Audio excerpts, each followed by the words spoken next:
Opachki! Welcome everyone, my name is Coffee, and this is going to be a straight to the point guide for how to have the strongest start in Escape from Tarkov 1.0, particularly in the PvE mode. So whether you're brand new to Tarkov or you're coming back after a long while, I hope that by the end of this you'll feel confident, but not overwhelmed. The game itself doesn't really do a great job of preparing you for success, at all, and it can be easy to quickly feel frustrated, so I'm going to do my best to steer you away from that frustration and get you ready to succeed from that very first raid you jump into.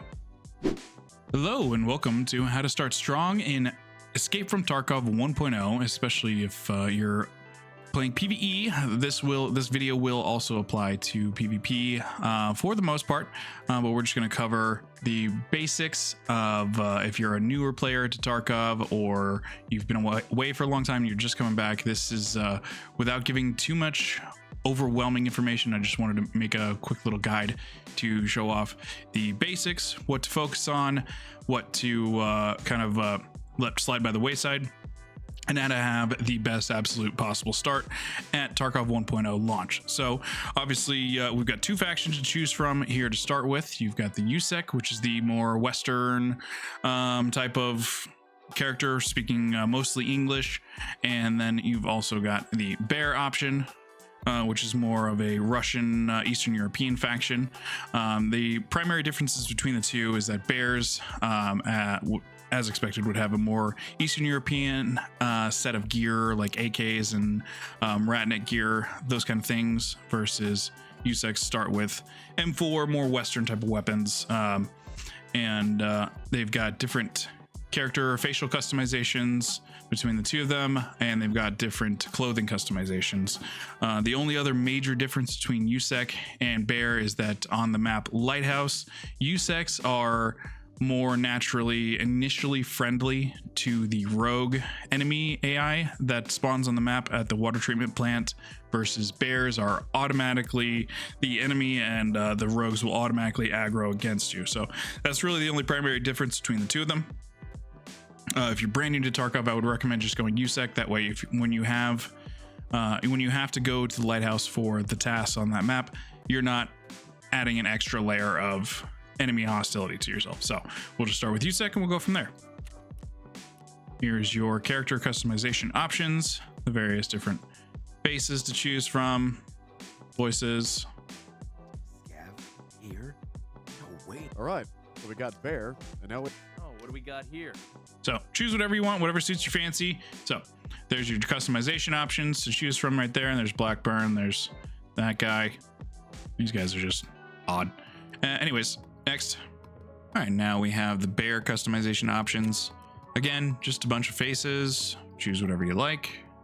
A bunch of different options. Voice options. There's some that are non-English. There are some that are English. No one's left behind. Yeah, sure. Never mind. We still got a work to do. So choose whatever you want, and then we'll move on to the main character screen. All right, we are at the main menu. Obviously, this is in the beta version. This is pre 1.0 at the time of recording this video, so this little screen will not be there, which for myself, a longtime Tarkov player, it's going to feel weird, but it's going to be cool. Anyways, to go into the character screen, and this is your starting equipment, the USEC starting equipment for a standard edition account. For whichever version of the game that you purchase, whether that be the Unheard edition, or if you're an older edition owner like myself with the Edge of Darkness owner, whichever version you have gradually better starting gear. So this is a standard edition starting kit. So this is just, if you buy the lowest, cheapest version of the game, this is what you get. This is what you start with, and everybody starts with this. But like I said, the Unheard or Edge of Darkness editions just have a little bit better gear to start with. But you've got some pistols, some MP5s, some cash, some armor, some rigs, backpacks, headsets, all the essentials, and a very tiny stash, I might add. So that's kind of it for the character differences, except for if we go over here to Ragman and then go to services, this is where you can preview all of your cosmetic items, all the options that are available for the clothing for your character. So that's the only other primary difference between the two factions, is the different clothing options that they have. Here is the standard edition account, starting equipment and stash size. Once again, so pretty humble beginnings, but you can upgrade it as you go along in game in the hideout. So everything can be acquired in game, which is a good addition. But we're gonna go over basically, if you've got standard edition, this is you haven't gone into a raid yet, and you're gonna throw on a loadout and get ready to go. We're gonna throw on just an M4. Remember to put a round in the chamber, and we're gonna put on a rig, our 3 magazines. You can also control click to quickly move stuff into your inventory. We're gonna bring our topped up 60 rounds of extra ammunition, put our backpack on. You can also quick equip items by holding left alt and clicking on something to automatically equip it to your character. They start you out with Contact 2 headphones. Personal preference, I prefer Razors. I think the sound profile is a little bit better, so we're gonna put that on. The only face cover option you get is a half mask, and you get no helmet to start with in the standard edition. So we just put on the USEC hat. We have no eye cover to start with, which is okay. Not a super big deal. Escape from Tarkov is generally not a game where you need a second weapon, at least not until you're in the land of using a sniper rifle and having to bring a secondary weapon. For that reason, we're going to control click the food and water into the bag, because the full bottle of water and the full MRE will take both your hydro and your energy back to 100 from down around 50 or 40. So this is good to have for about halfway through your raid. You get all the way back up to full on your hydro and your energy by bringing a big food and water right there. Now your meds, you got a car kit for your HP healing right there. You've got Vaseline for pain killing right there. I like to throw them in my pockets. You can put them in the rig or whatever. Put them wherever you want. We've got bandages to stop light bleeds. We've got a splint to fix broken limbs, and we've got an S march to stop heavy bleeds. Now you can hotkey everything for quick use in raid. Personal preference, I like to go 4.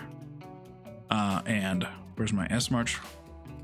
I have mine specifically double bound to the same button so that I can do press and hold 4 on the heavy bleed, go over to my light bleed, the bandage, the light bleed, and let go of 4. And now when I hit 4, no matter which type of bleed I have, it will use one of these, whichever one is appropriate. If I have a heavy bleed, it'll use the S march. If I have a light bleed, it'll use the bandage.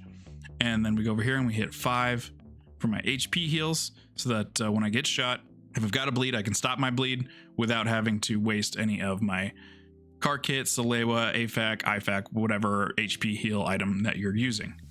My Vaseline, we will leave off of a hotkey because it's kind of more situational. And then splint, I like to put on 6. So we've got 4, 5, 6 for all of our healing.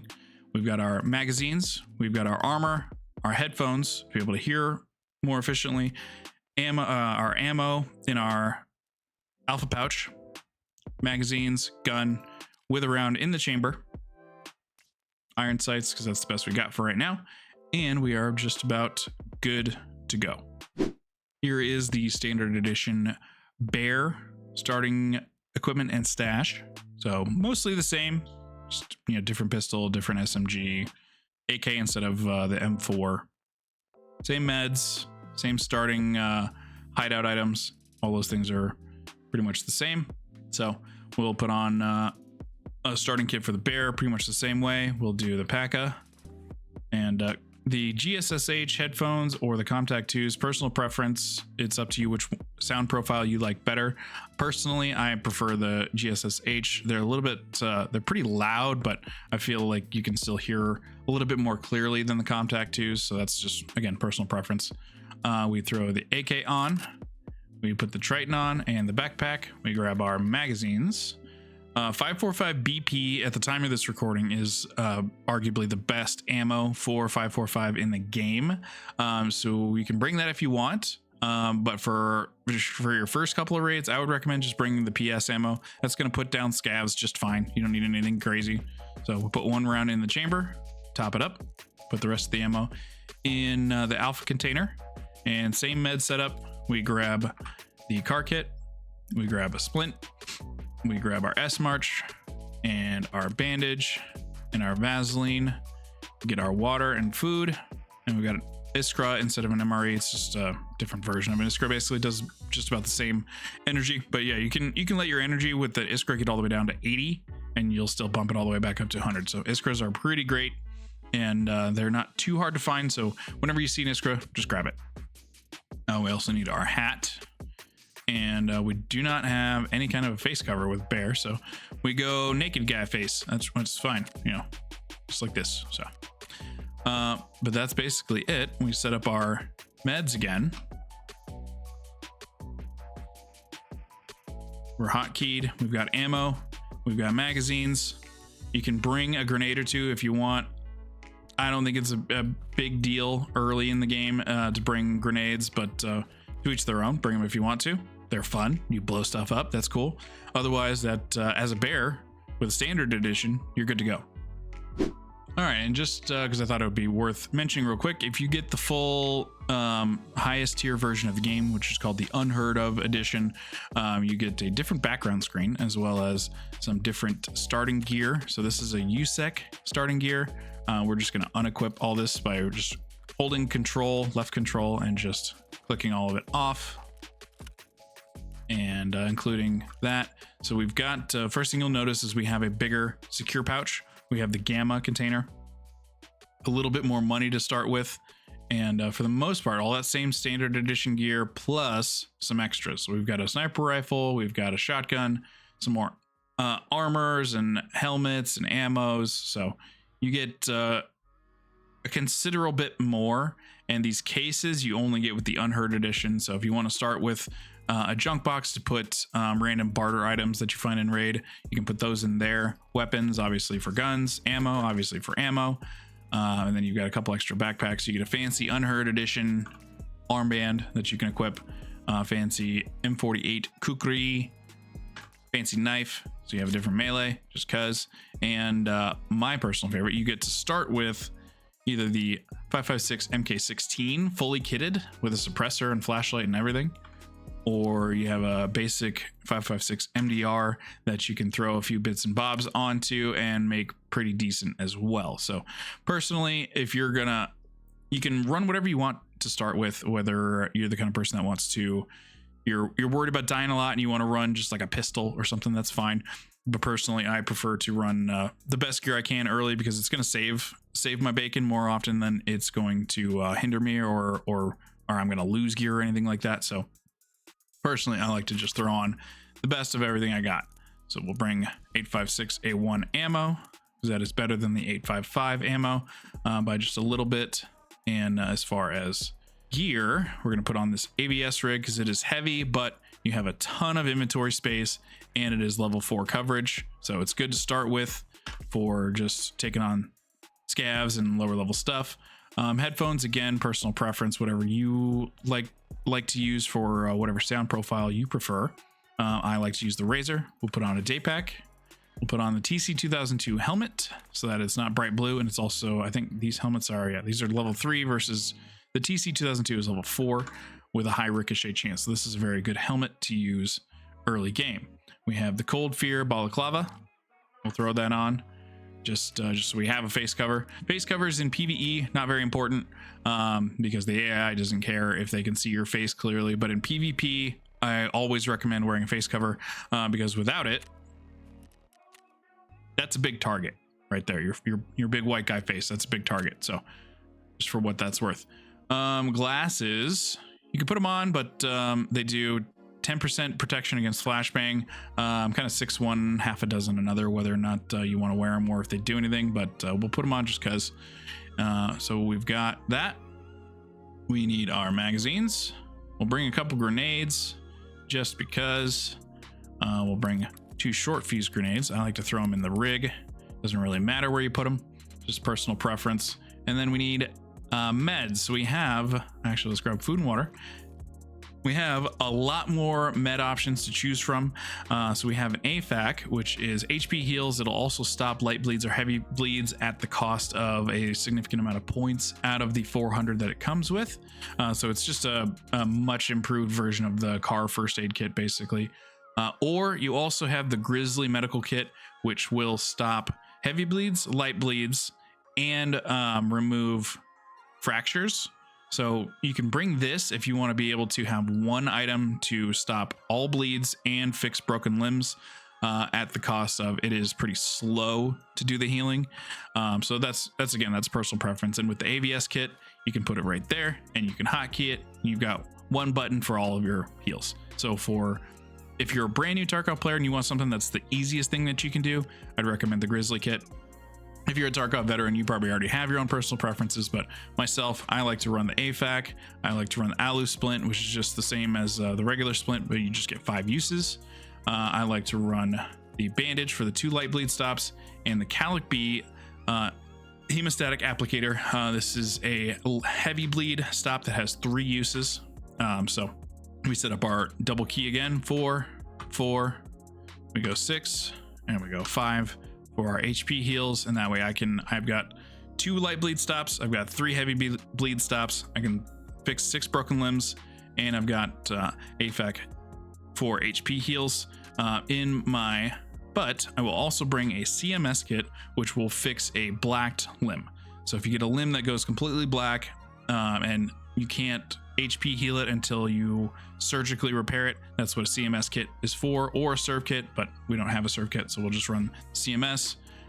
Does not go in your special slot, goes into your pouch though, so I like to keep it there just because you only start with a couple, and until you stock some up from either buying them or being out in the field, I like to just make sure that it doesn't go away.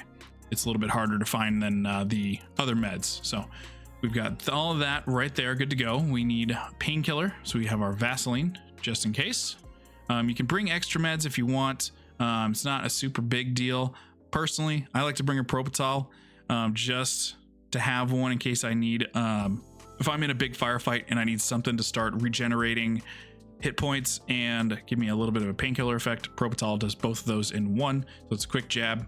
You get some HP regeneration while stopping any pain effects.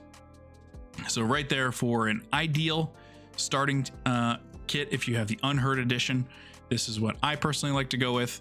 You've got some spots open in your gamma pouch so that you can load that up with high value loot, whatever you find. You've got your special edition melee weapon. You've got a really good starting weapon with good ammo, plenty of magazines, level 4 helmet and armor, so that you've got pretty good protection, especially against scavs.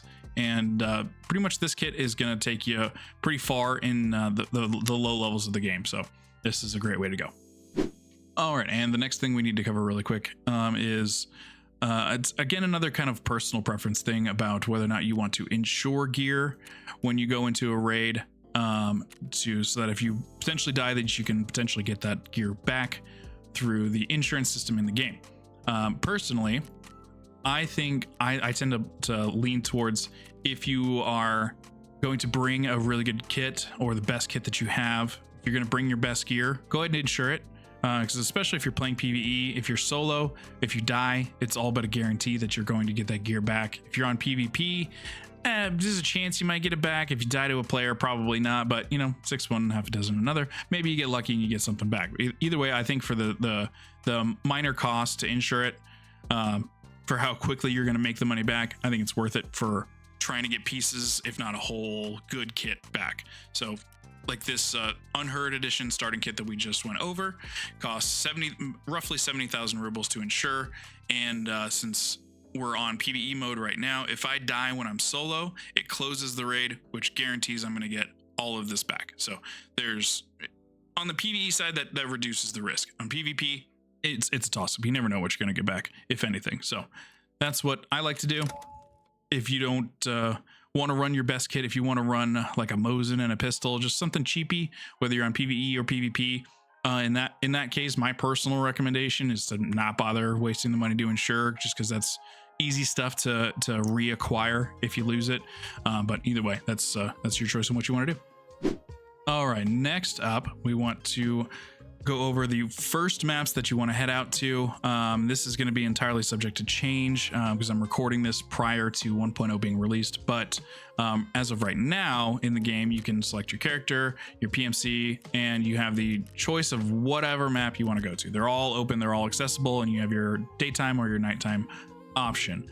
At 1.0 release, we have no idea what's going to happen. It's been teased that maybe you start at only ground zero and then you have to unlock the maps through quests or through leveling or whatever. We don't know yet, so bear with me. This is all subject to change, but if things are the same as what we've become accustomed to over the years, we're going to have access to every map. But with that said, I would recommend just going to ground zero, go into daytime, and going next, ensure whether or not you want to. We just covered that.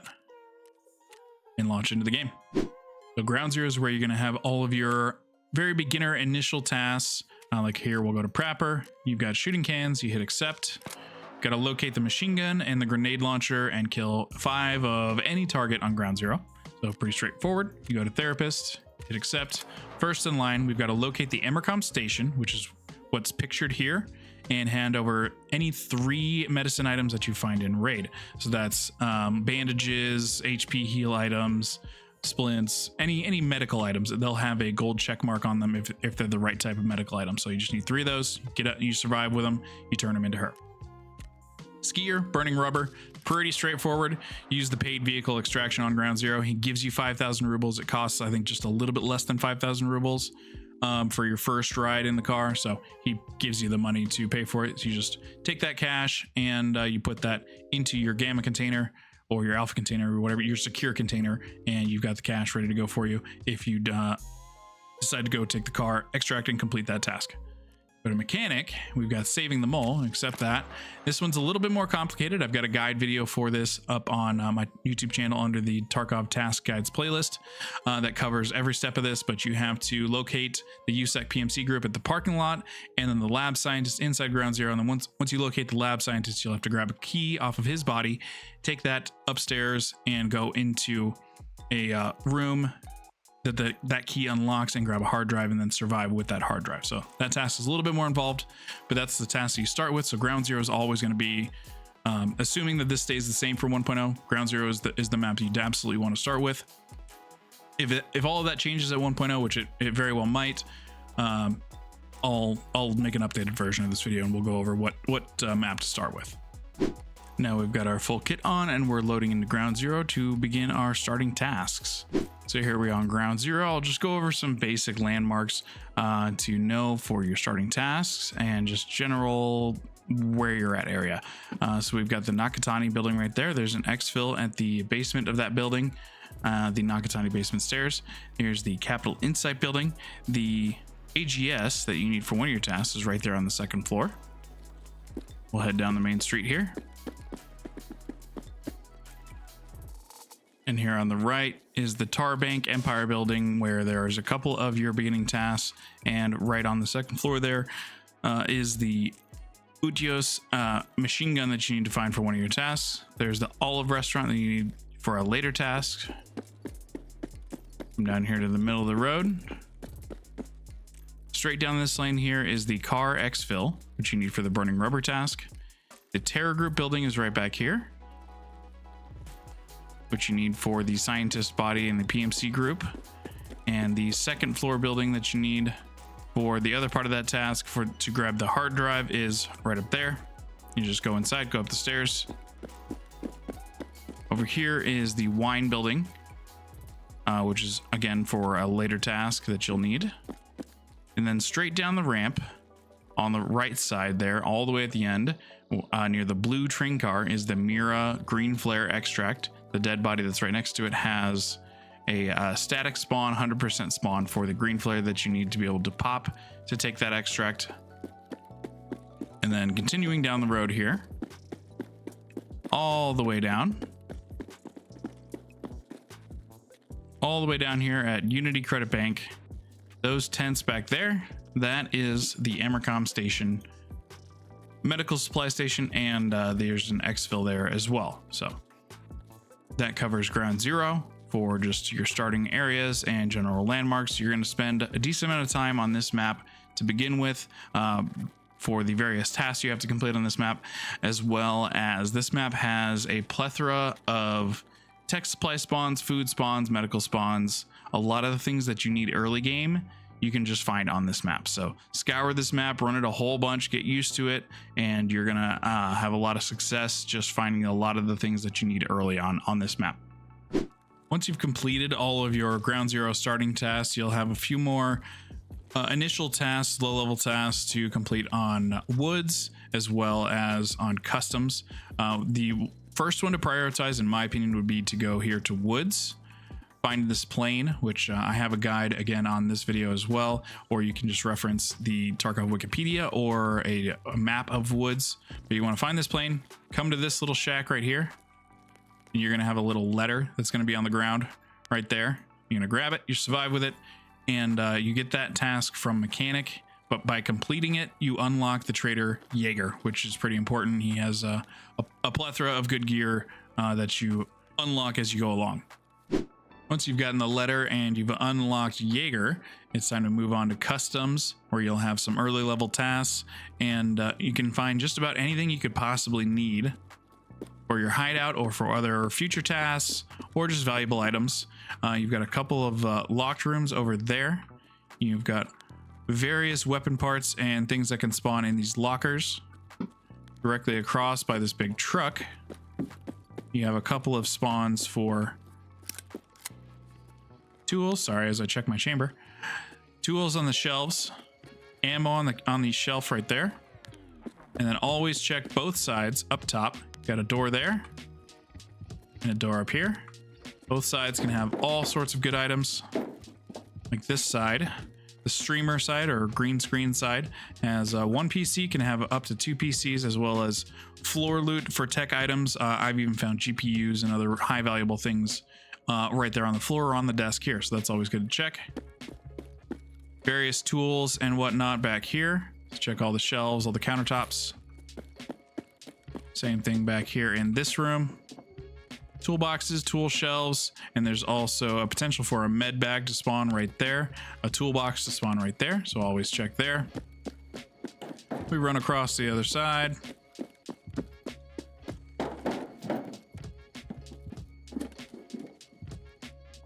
We've got some food spawns and some jackets that can spawn right here. They didn't this time. This middle room, all sorts of tool spawns and weapon part spawns. There can be green crates that can spawn over here. Tool spawns on the shelves, weapon parts on this desk right here.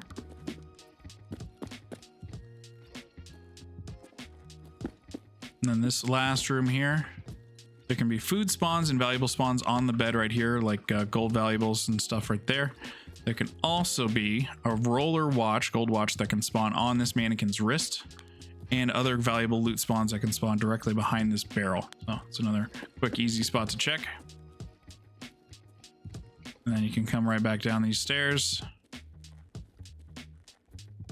open this door, and be right back where we started. Moving on, if you go into warehouse 4 right here, otherwise known as power building, pop this door right here. And for reference, there's the other warehouses. If you take a hard left right here when entering the door, you've got a power switch right here that'll turn on the power, which is required for the exfil at the Stronghold / Alamo building, which requires a key to entry, but we can cover that later. Just so that you know where that switch is. Come in here, pop this door open. And then in here, got a couple various little loot spots on tabletops and shelves, and just kind of scattered throughout in this building. We've also got stairs here to go up top to the 3rd floor, the top floor, where there are a couple of the weapon boxes and tool spawns there. But when you come into this building, primary area you're looking to loot low level is underground for the various med spawns that can be down here. My guy's exhausted. I forgot to eat and drink. We have eaten and drank now, so that I am no longer exhausted. But down here underneath, you have all sorts of spawn locations, valuable spawn locations. Like there's a bottle of vodka right there by the fire pit. There's a weapon box right there, a weapon box right there, a gym bag right there. Let me come over here. Right at this chair, there can be a med box. There's some Vaseline on the chair, but that med box and on the ground next to it can spawn all sorts of stims, medical items. I've even seen a LEDX there. So always check over here when you need medical items early game.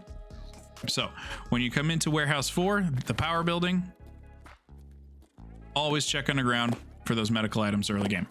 All right, moving on from the warehouses. Now, the other major loot spot that in PvP or in PvE is going to be a hot spot for enemy PMCs, lots of scavs, and the potential for Rashala and his guards to spawn is on the north side of the map here at the dorm buildings. On the left side, you've got the 3-story dorms with a plethora of unlocked rooms, weapon boxes, green crates, duffel bags, all sorts of loose loot. Anything your heart could possibly desire for early leveling can be found in these dormitories. There's the 2-story building on that side, which doesn't have nearly as much loot, but still a pretty good amount. And then once you finish looting, you can also check behind the north side of the 3-story building at the red gate fence back here for the car extract, which you can pay to take. And every time you take a car extract, you get a little boost to your fence rep. So always try to take, for early game, always try to take car extracts whenever you can. All right, the next thing I wanted to bring up and discuss is prioritizing tasks efficiently, just in the sense of you want to go into a raid early on in with your low level tasks and try to complete as many in one raid as you possibly can within a realistic standpoint. And by that I mean it's going to heavily depend on what map you're going to, where you spawn, and the proximity of that spawn to where you need to go for your task. And then it's also you're gonna have to factor in your personal map knowledge. If you're a veteran of Tarkov and you know the maps pretty well, then you can have a better idea of what you're doing and you can get to things a little bit faster and more efficiently. But if you're brand new to Tarkov, I would highly recommend not getting greedy. Try not to go everywhere on the map. Try to focus on just going straight to your task, completing the task. And if you've got another task that's nearby, move on to that one, hit that one. And if you start taking too much damage, if you start getting into too much of danger or big firefights, if things are getting a little bit hairy, maybe you just double back, you leave, you reset, and you focus on your survival. Get the tasks done that you can, get out, move on to the next task, so on and so forth. A big priority early game is going to be prioritizing your survival rate and the speed at which you get in and out of raids, because the quantity of raids that you can complete when you're between level 1 and 15, the amount of raids you can complete is going to be very beneficial for how quickly you can level, because you're going to get a survival bonus in your XP for each time you survive. And not only that, if you get in, you go knock out 2 or 3 tasks, and you get out and you're in and out in 10-15 minutes, you turn in those tasks and then you're already on to your next set of tasks, rather than, oh, you went in, you completed one task, you spent 30 minutes in the raid, you got a couple more things you need for your hideout maybe, and then you got out, and now it's an hour. By the time you're into the next raid, an hour has passed between dropping all your gear off at your stash and re-kitting back up with more stuff and whatnot. And then an hour's gone by and you've only completed one task. So my personal preference, I think it's a lot more efficient to just get in and out, get your tasks done, focus on those tasks, and you'll be level 15 or 20 in no time. It flies right by when you just focus on those tasks. On to the next topic. Which tasks should you prioritize or focus on to start with? It's a pretty simple, straightforward list. So once you've completed all your ground zero tasks, you're going to get another task from Prapper called Debut to kill 5 scavs anywhere, and then you need to hand over 2 MP133 shotguns. Those do not have to have the found in raid status. So once you have Jaeger unlocked, those shotguns can just be purchased from him. Just straight up on his vendor reset. They can be bartered for a package of buckwheat or just purchased for about 24,000 ripples. So pretty straightforward. Just grab those, you're good to go. Turn those in, and then that will lead you over to the next prepper task to focus on, which would be search mission, which will be on woods, background check, which is on customs, and then a couple more that'll keep leading you down a pretty steady, easy route of progression. Moving on, you want to go to therapist, and she has shortage for you, which will be to find 3 Salewa first aid kits, or Salawa, or however you want to say it. Those do have to have the found and raid status. They can be crafted at the med station, but you have to get the med station built first, and we'll cover that and all the other hideout stations in just a moment. But Salewas are pretty common meds. Scavs can spawn with them. If you're playing PvE, AI PMCs have them pretty commonly. Guards and raiders can have them. They're in any kind of med crate or medical box. They're pretty common to find. So 3 Salewa is not too bad right there. And completing this one is going to open up her next tasks, which is going to be to grab a couple of gas analyzers. Again, another pretty common thing to find. Just search gym bags, tech crates, toolboxes, all sorts of things like that. You'll find them pretty quickly. And then she's also going to give you Operation Aquarius Part 1, which is to unlock a room inside of the 3-story dorms building, which I have a guide on my channel for that as well, for detailed information of how to complete that one. But it's pretty straightforward, and the key that you need for that room you can barter from her at level 1 for here, which one is it? Right there. 7 piles of meds. But it's also a pretty common key. You'll find it in jackets. Just keep searching jackets and it'll show up. You'll get it. Moving on, skier. This one shows up here because I'm on the SBT mod of Tarkov right now. But typically you don't get easy money, which is the task that will let you unlock the arena trader ref. You don't get this until level 20, so disregard this. But he does have his task supplier for you, which is pretty straightforward to knock out just in the midst of fighting scavs while you're doing all your other tasks. Keep an eye out for the white module 3M body armor. Grab one of those and grab a TAWS 106 off of a scav bolt action shotgun. Both of those must be found in raid. Pretty straightforward. And again, that'll unlock his next set of early tasks. So a lot of these initial tasks from the traders after you've completed your ground zero ones are just going to need to be completed so that they open up a plethora of other tasks. So it's just they give you the ground zero tasks, and then they give you a handful of little starter tasks, and then everything really opens up after you complete these. The other one to focus on would be acquaintance from Jaeger, to get 3 different various pieces of food, can of beef stew, pack of instant noodles, and Iskra ration packs. These all must also be found in raid. 3 of the Iskras, 2 of the noodles, 2 of the stews.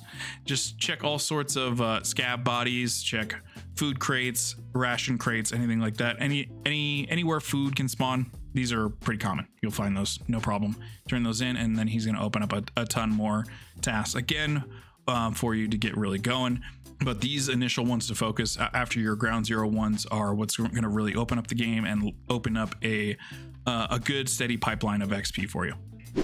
Moving on to the next major topic for starting strong in Tarkov 1.0, assuming that everything's going to be roughly the same from the beta to the full release of the game, is you want to make sure that you get your hideout built, at least the first level of each station, as quickly as you can, for the bonuses that they give you, as well as for the various things that you're able to craft from them early on that you will need for tasks. Here's a little blah blah blah dialogue about your hideout.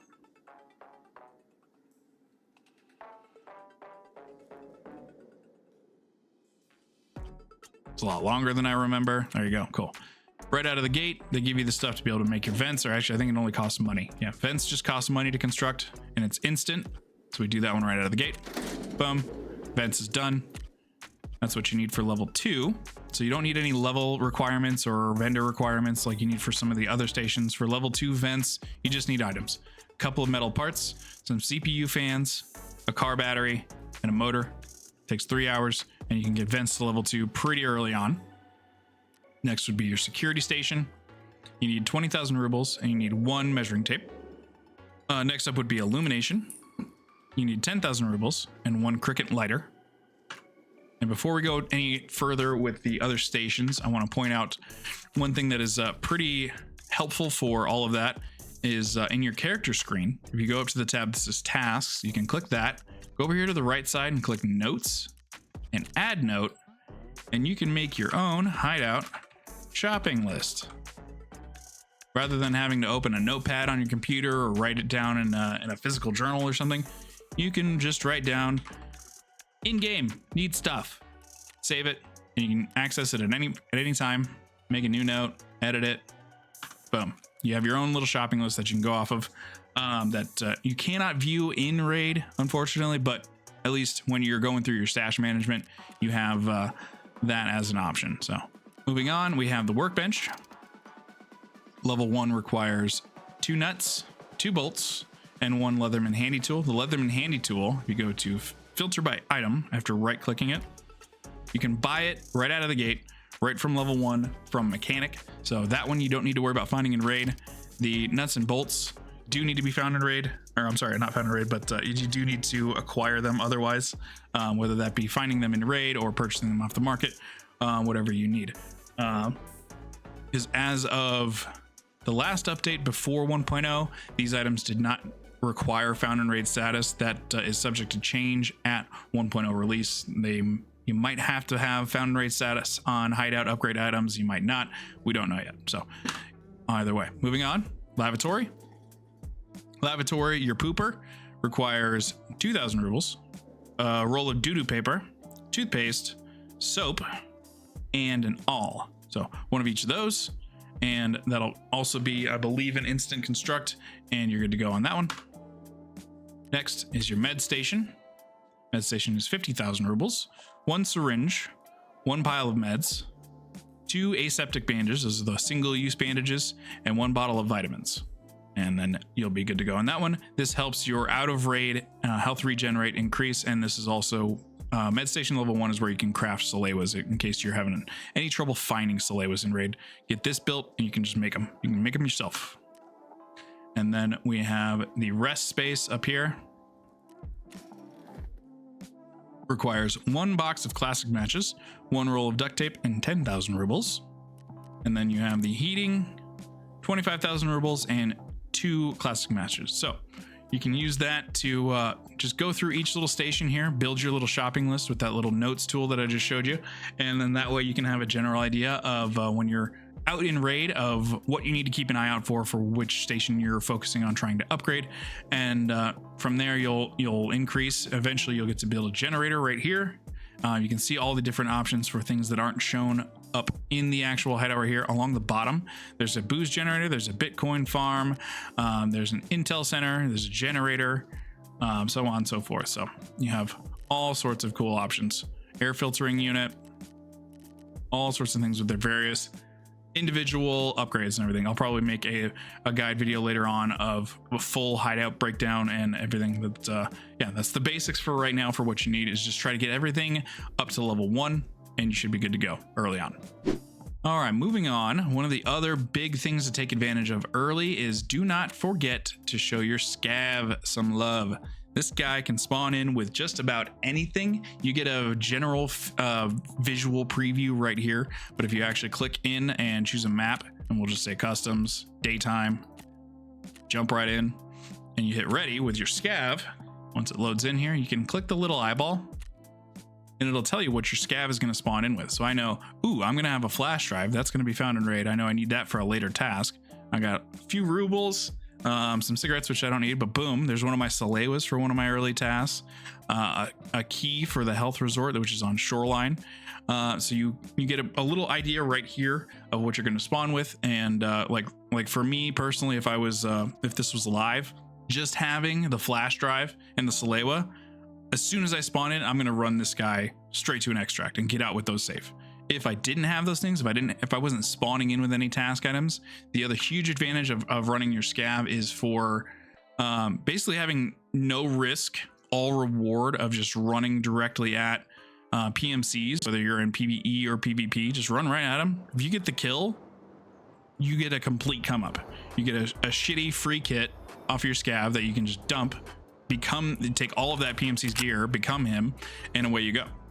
It's an only win situation. So do not forget your scavs. Also increasing your scav rep, and then eventually in the hideout building the intelligence center will lower those things, will lower your scav cooldown timer. You can get it down pretty low once you get everything maxed out, but yeah, take advantage of your scav every time it's up in between your PMC raids, and it's just free extra gear to get along the way. So okay, the last quick thing I want to touch on is just general looting tips. So I came out here to the med camp on Woods, which is the sawmill is over that way, and the RUAF exfil with the green smoke is off that way. But this camp can have basically a little bit of everything. We've got a green crate right here that can spawn anything from weapon parts to food to, there's a helmet right there, a hat right there. So this little camp area is phenomenal for finding ammo. Like right there is top tier 5.56, 8.55 A1 ammo right there. Basically best ammo in slot for a 5.56 weapon. So you can check everywhere over here for that table has ammo. There's various other spots throughout here that I'll show you in a second that have ammo. You can go up top here for weapon parts, and then this crate is a tech supply crate, so this could spawn anything tech related, any tools. So right there's a couple of things. Over on this side, this table can spawn a weapon box that could have whole weapons in it or ammos or whatever. Here's another weapon box right there. So just in general, you don't want to try and focus on early level looting where you're not going too far out of your way when you're trying to chase the loot. You don't want to, to harken back to what we said earlier about prioritizing survival and the speed at which you get in and out of raids early on. You want to keep that in mind, especially when you're looting something like this. Like if you spawn close to this camp, go right here, loot the crap out of it, get everything you can, and then go do your task and get out. Versus if you spawn, see, like there's a full AFAC right there. If you spawn far away, but this camp is on your way to the RUAF exfil, hit it on your way out and see what you can grab. But yeah, try not to go too out of your way for loot unless you have to. Focus on just pathing to your tasks and then pathing to extracts and looting along the way with things that are just nearby, because for most of the maps there's just loot everywhere. So just look around, you'll find stuff. When you're looking for very specific things, that's when you can kind of go out of your way, but for the most part just kind of focus on your tasks. That's you need to focus on just XP and hideout items early on. The other great thing about this camp is stacking up medical items early on. Like I just got that AFAC there, and stocking up on food items and ammo, because this one camp has all three of those items. As you saw, I just got the 8.55A1, we got the AFAC, there's tech crates all throughout here for hideout items. There's some more painkillers right there. There's a cheese, there's a 2-use bandage. There could be lead X's in this camp on the shelf or in any of these med bags or on these shelves. There's anything you could possibly need early game can spawn in this camp, so this is always a great place to come. And just in general, early game, the best items to really focus on when you're here is like the AI2, the veterans call it the cheese HP heal kit. That's kind of a last resort one. If you can find AFACs or IFACs or Grizzlies or car kits, those are generally speaking better for medical items. The 2-use bandages rather than the 1-use like this one, the alu splints, the calic bees, those are the things that you want to prioritize looting over the lower valuable bandages and other medical items. Same thing with food. I don't have any food and water on me right now, but food items that are going to return a larger amount of hydration or energy points, those are always going to be prioritized over anything else.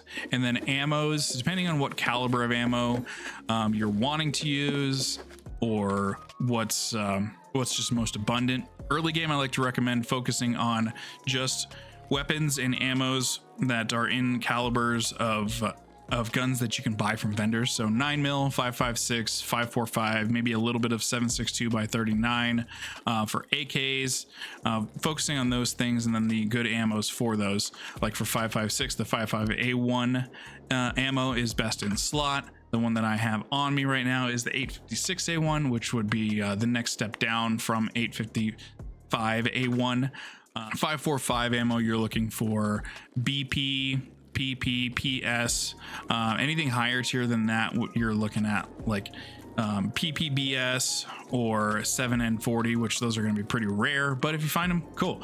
Otherwise, 9mm, you're looking for AP 6.3 or PBP, and then Weapon attachments are, again, going to be mostly a personal preference, whether you want to go for things that lower your ergonomics, or I'm sorry, lower your vertical and horizontal recoil versus raising your ergonomics. Usually there's a trade-off there. Things that are higher ergo reduce your recoil by less, and vice versa. So ergonomics is going to be more pertinent to how quickly you can ADS onto your scope, aim down sight onto your scope, versus your recoil is obviously just your recoil control and your weapon spread. So that's just kind of a personal preference for how you want to build your guns and whatnot there. So that's kind of general looting tips. That kind of covers most of what I wanted to cover for a basic guide, a straightforward, non-overwhelming informational guide for how to start strong in Tarkov 1.0. Again, this is kind of mostly geared towards PvE, but most of these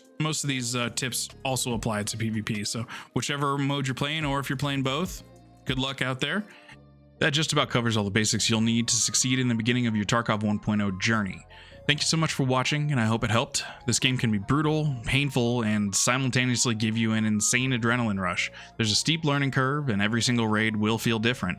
So keep grinding, keep surviving, and eventually, hopefully, you'll escape.